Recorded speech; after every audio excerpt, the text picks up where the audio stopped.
ডাস্টবিনে ডাইনি হাসিনার ছবি। তাদের একটা পজিটিভ দিক যে তারা ওই হাসিনার নুন খেয়েছে এবং সেই নুনের গুণগান এখন গাইতেছে। তাদের কাছে ঘৃণা ছড়ানোটা 2000 মানুষের রক্তের চেয়ে বেশি দামি।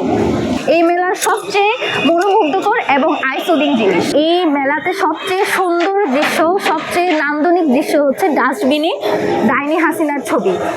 আপনারা যারা মনে করেন যে এই ছবি এখানে লাগিয়ে নোংরামির মাধ্যমে বইমেলা শুরু হলো, আমরা অনেকগুলো পোস্ট দেখেছি, অনেকে অনেকভাবে সোয়ার থানারা দাঁত দেখাচ্ছে যে তাদের সুশীলতা, যে এটা উচিত হয় নাই, ঘৃণা ছড়াচ্ছে।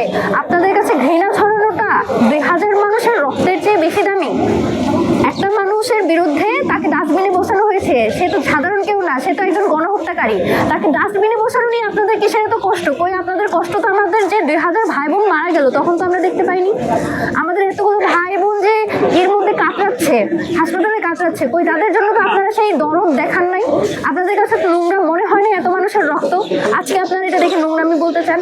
আসলে কি বলবো, যারা আসলে তাদের একটা পজিটিভ দিক যে তারা ওই হাসিনার নুন খেয়েছে এবং সেই নুনের গুণগান এখন গাইতেছে, এবং এইগুলা হবে আমরা জানতাম। যে আপনারা দেখেছেন গত 20 বছরে হাসিনাকে যতভাবে বিকল্প নেই এই নেগেটিভ এস্টাবলিশ করার জন্য সবচেয়ে বেশি হেল্প করেছে এই যে আমাদের যে সুশীল নাট্যকর্মী, মিডিয়া কর্মী, তারপরে হচ্ছে অভিনেতা, অভিনেত্রী, গীতিকার, বিভিন্নভাবে ওনাকে হচ্ছে এভাবে যে বিকল্প আর কেউ নেই বলে ওনাকে এস্টাবলিশ করে এই স্বৈরাচারের যে স্বৈরাচারী একটা শাসন সেটাকে প্রতিষ্ঠিত করতে সাহায্য করেছে। তো আমার দৃষ্টিতে এটাই যে এই মেলার সবচেয়ে সুন্দর দৃশ্য, এই মেলার সবচেয়ে মনোমুগ্ধকর এবং আইসোডিং জিনিস।